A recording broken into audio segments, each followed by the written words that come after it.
Welcome back to Crit and Crit. I am Axion, I'm Sint. and welcome to Undertale and our review of Redwall by Brian Jacques. Now, it's a little bit weird that we're playing something like Undertale with Redwall. I couldn't Because think you of used, a because you lot of used the keyboard and not a mouse. Never mind. Hey.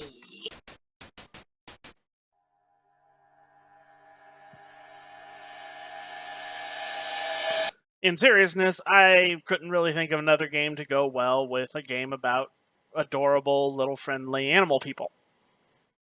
Well, not all of them are friendly. Not all of them are adorable or little either. So before we get into the plot of Undertale, Undertale will have to go through this tutorial. Before we get into the plot of Redwall, we should probably discuss a little bit about the actual world of Redwall. Redwall is a long-standing series by Brian Jacques that came out years and years ago. Oh yeah, I read the crap out of them when I was a kid. I did as well.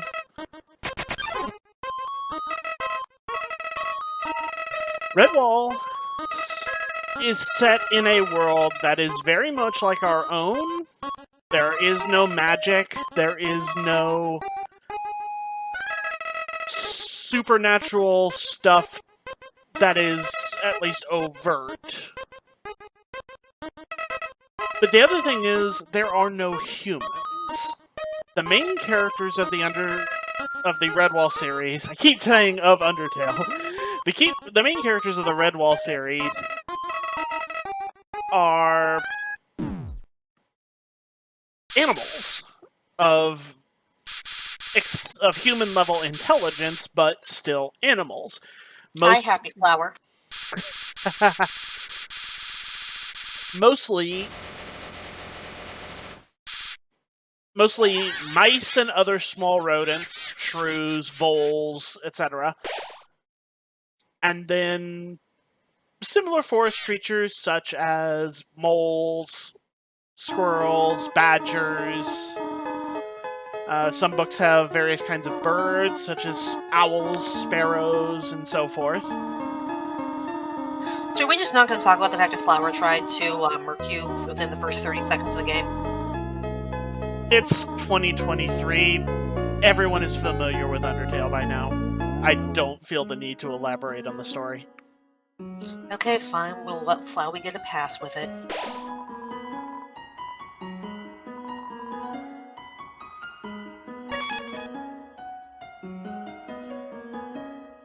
Right, where was I? Sparrows. Oh, right. All of the different various animal species that exist in the world of Redwall. We'll get into more details about the individual characters next episode when we go over the plot of the first book.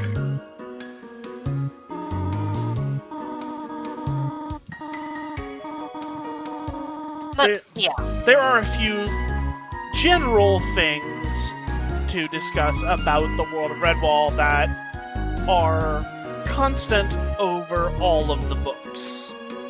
One is that the animal species of the world are divided basically into three groups. One is the goodly creatures of the woodlands. These are typically mice, shrews, voles, moles, squirrels, smaller birds such as sparrows, and badgers, and hedgehogs, and a few others like that. The other are the vermin. And that is the word used in universe. These include species that are typically small carnivores. Ferrets,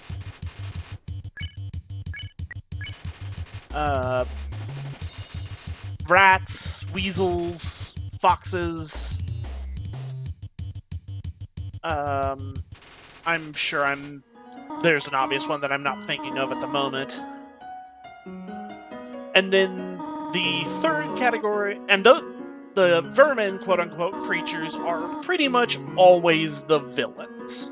There are almost never villainous members of the goodly forest creatures, and there are almost never goodly characters of the vermin species.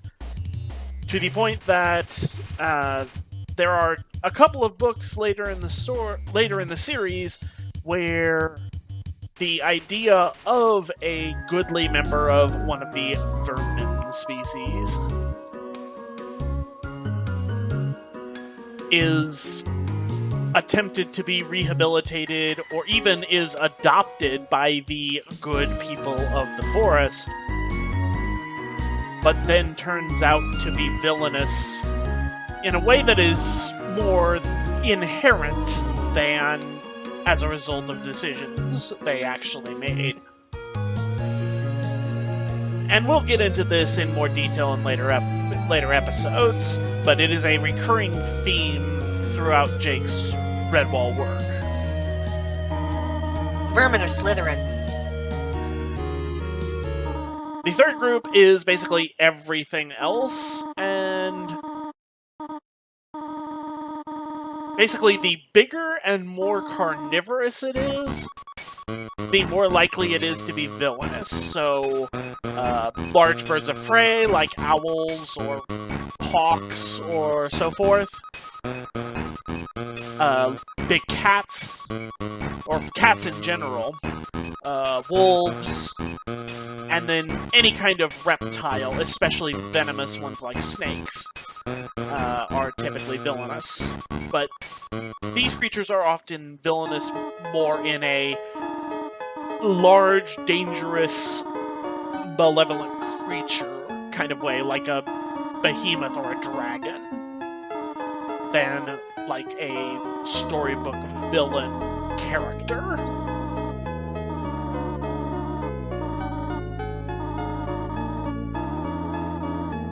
And that's basically how the casts of Redwall books are set up. Yep. Yeah, we're not gonna wait here for her to come back.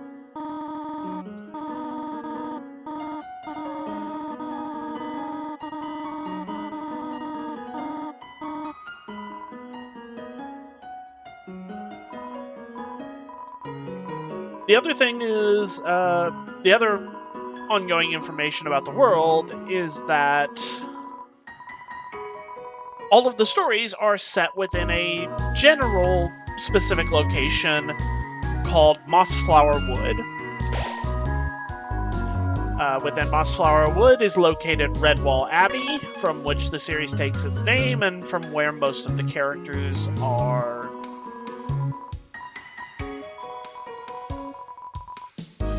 That's where most of the characters are from. Or at least affiliated, because a lot of the characters over the course of the series are travelers from elsewhere who end up at Redwall for one reason or another, and then get involved in whatever the quest of the day is. But honestly, the thing I remember most strongly about Redwall, besides the whole vermin situation, is food. Yes. So I actually looked this up. Brian Jacques was a hobbyist cook. So, that's kind of why he, tended to add a lot of elaborate descriptions of food into his stories, was because he really liked to cook. So he would talk about his cooking in his book. And I think the only series I've ever heard of that goes as over the top with talking about food as Redwall is Game of Thrones. I have not read it myself,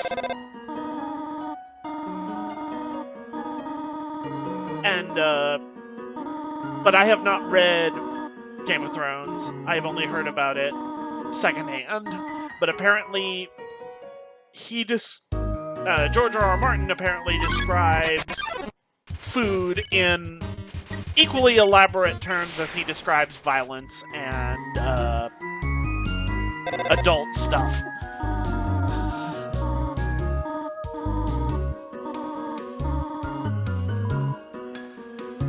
Sorry, let me play the game.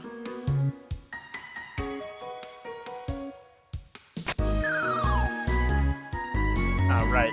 This stupid puzzle. It's fine.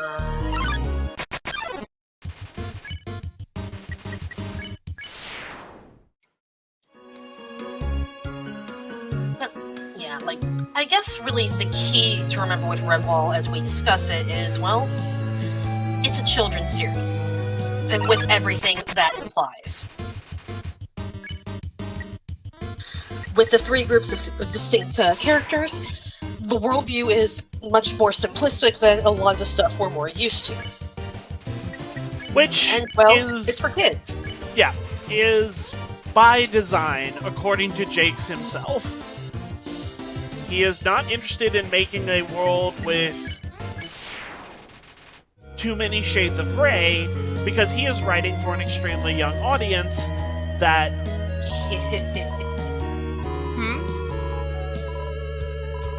My brain did a bad thing. Oh, did you? You know what I did.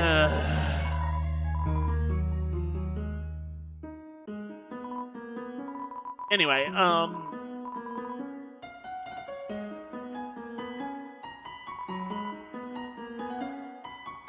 Such a friendly rock.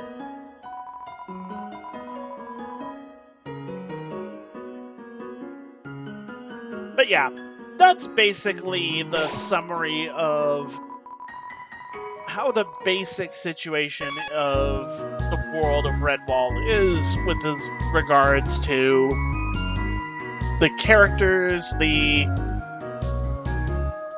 environment, the, for lack of a better word, politics, and what the world is like. As stated earlier, one of the main differences about it is that there are no humans.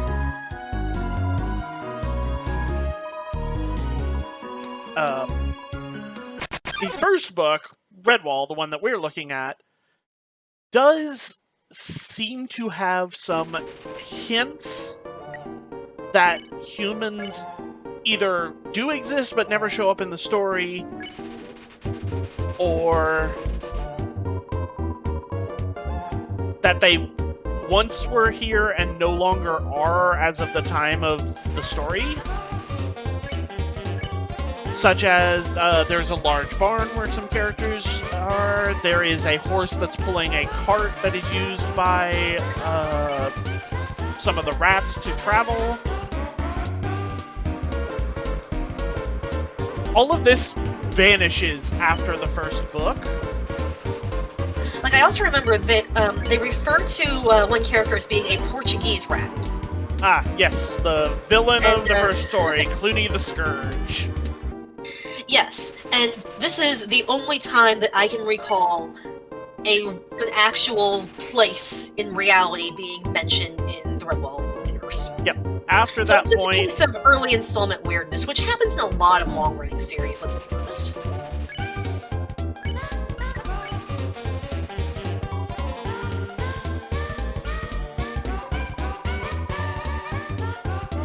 but yeah.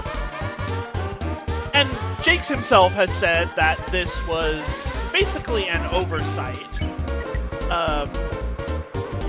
He did not expect to get published with the original Redwall, and when he got the publishing deal, there were a few things that he missed in regards to the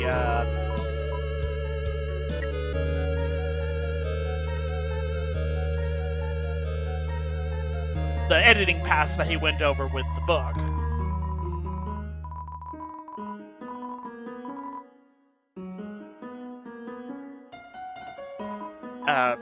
And one of those things were all of the implications of human presence.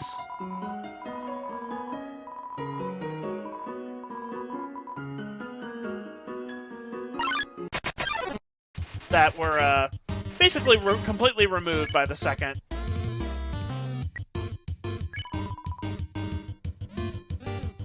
By the second book and all of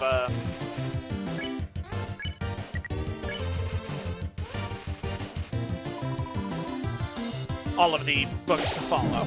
Oops. Yep. When did you stop reading them? I received a large selection of Redwall books from a cousin.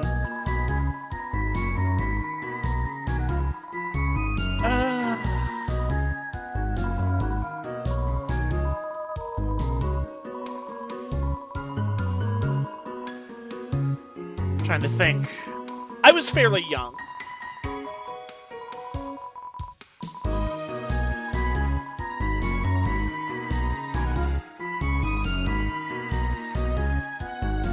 I meant which book? Oh, which book?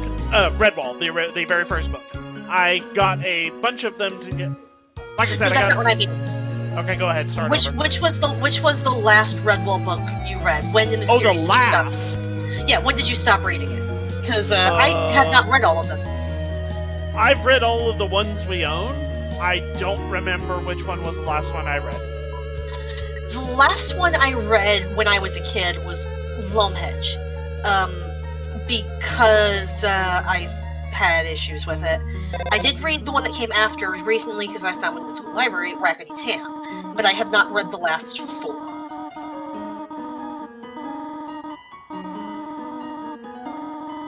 And they definitely shifted in quality here and there. Some are much better than others. Like, there are some that I reread the crap out of, and there are some that I'm like, okay, yep, we good, don't have to go back to that one. Yeah, I definitely remember some of the books being more interesting than others.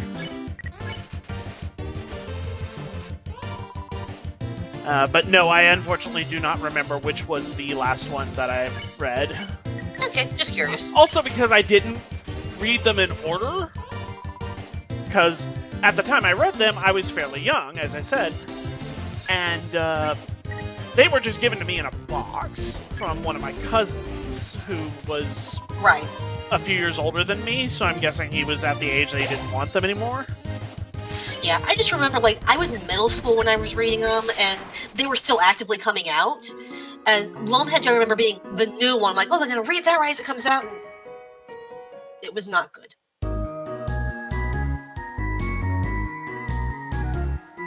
Yeah, I remember there were definitely a few that I were just, like,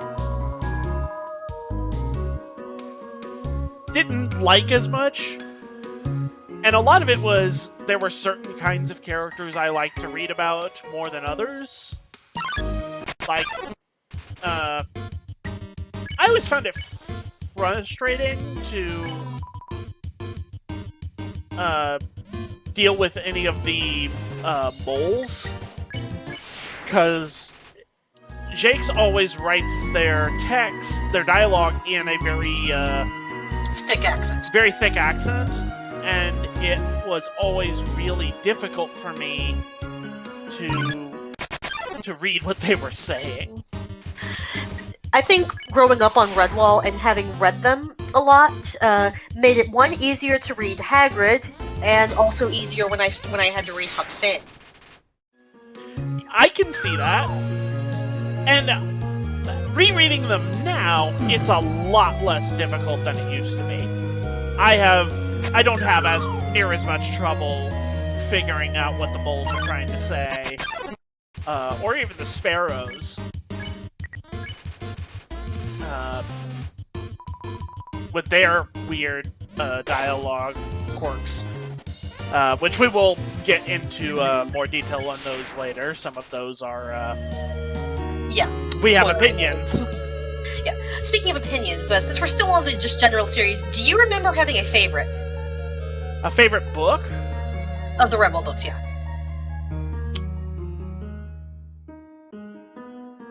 I would have to, off the top of my head, I would have to say either Salamandastron or Marlfox. Okay, that's creepy. Those are mine too as well. I thought Marlfox had the best villain. The Marlfox. Oh yeah, the Marlfox clan. The Marlfox clan was great. And Salamandastron, I always liked the Badgers. So this. That's true. Yes. But yeah, I always liked the Badgers. So this big epic quest to reclaim this ancient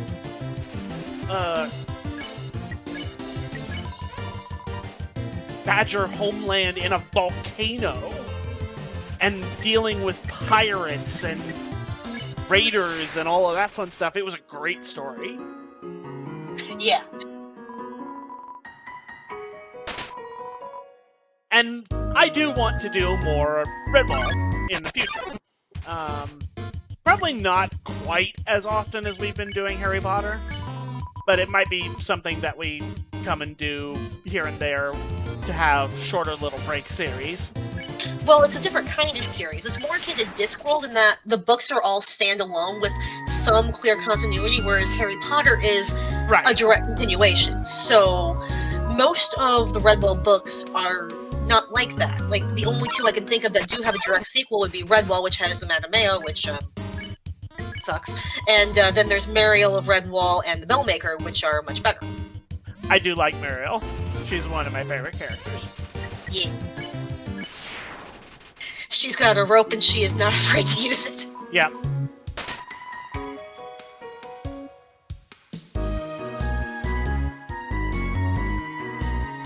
But yeah, I don't know how much more there is to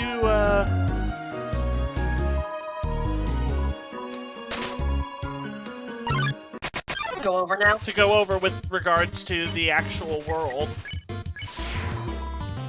Nope, I think we got a pretty good setup together, so we are all set to expound upon the plot. Yep. We will see you next time to discuss the actual story of the first novel of Redwall. See you then.